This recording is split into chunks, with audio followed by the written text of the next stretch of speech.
Here we are on the Sienso permit, 100% Awale property.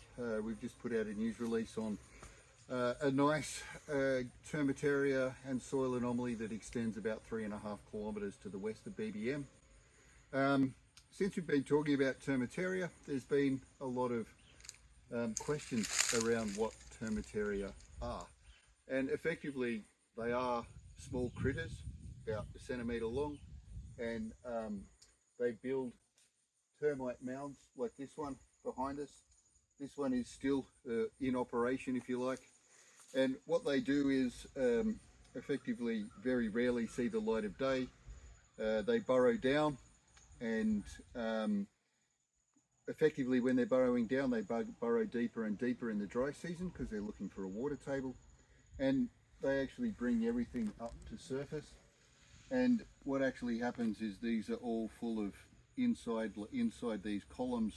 They're open in an oriented way, and it actually helps keep the termites cool in the really hot, when it's in the middle of the dry season here. And where they actually live is probably about a metre or so below here, and just like any ant's nest, there would be hundreds of thousands of termites underneath here. And they forage in a circle, but underground around. So they forage underneath, they dig for water. And so effectively, they're like, these little critters are digging drill holes for us and bringing sample to surface. And they just build outwards along these lobes. So we measure every termite we sample, but we effectively, depending on the size, we will just knock roughly a half-metre core inside the termite in 3-4 places around the mound at the same height. Mix the sample up, and then sieve a small fraction of it, and send a sample to the laboratory. And so, yeah, they're just a little sampling tool. So if I actually disturb them a little bit, you can see in here there's little holes, small holes that go into bigger cavities. I'm going to take a big whack, and they go into bigger cavities, and we can actually sometimes get a bit of an idea of what the geology is underneath with the fragmental material that's in here. I can't see any coming out at this stage. I was hoping to show you a termite. They'll come soon because they'll want to repair the hole. There's one. So you can see one of the little guys coming out. There'll be more and more coming now that they've realised that I've made a hole in the side. But effectively these guys will just get to work now and patch up this hole. And if we come back in a couple of weeks, there won't be a hole anymore. They're very handy little creatures, and we're really lucky to have a lot of them. And we have a high density of termites that we can take. There's actually another one straight next to us, about 2 metres away. But we can get down to a sampling of quite often sort of 400 by 50 metres and less, just with the termites. And then we come and fill the gaps with soil sampling. The soil sampling can be variable because sometimes you have transported material.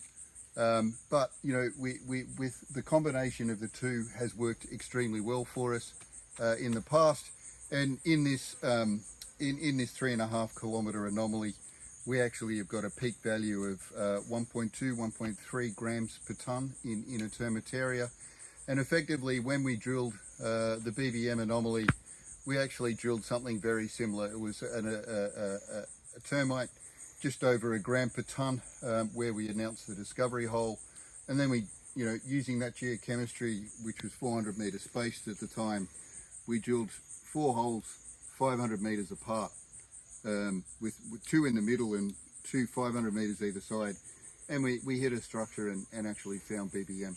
So we're really excited about the anomaly here, and we'll do some IP geophysics. It's starting to stop raining now.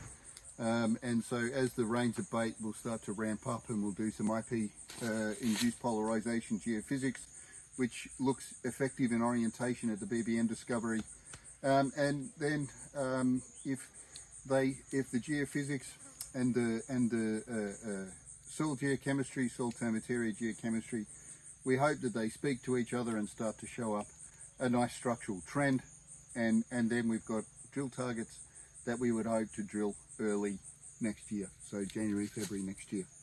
So thanks very much, everyone, and I hope you enjoyed our little chat about termites and the big mounds that they build just for us. We have been just traversing the anomaly, and I looked out to our down toward the south of where we were walking and saw this guy. So just to give you an idea, we have actually seen ones bigger than this one, but this one's particularly big. And so for scale, I'm about 6'3".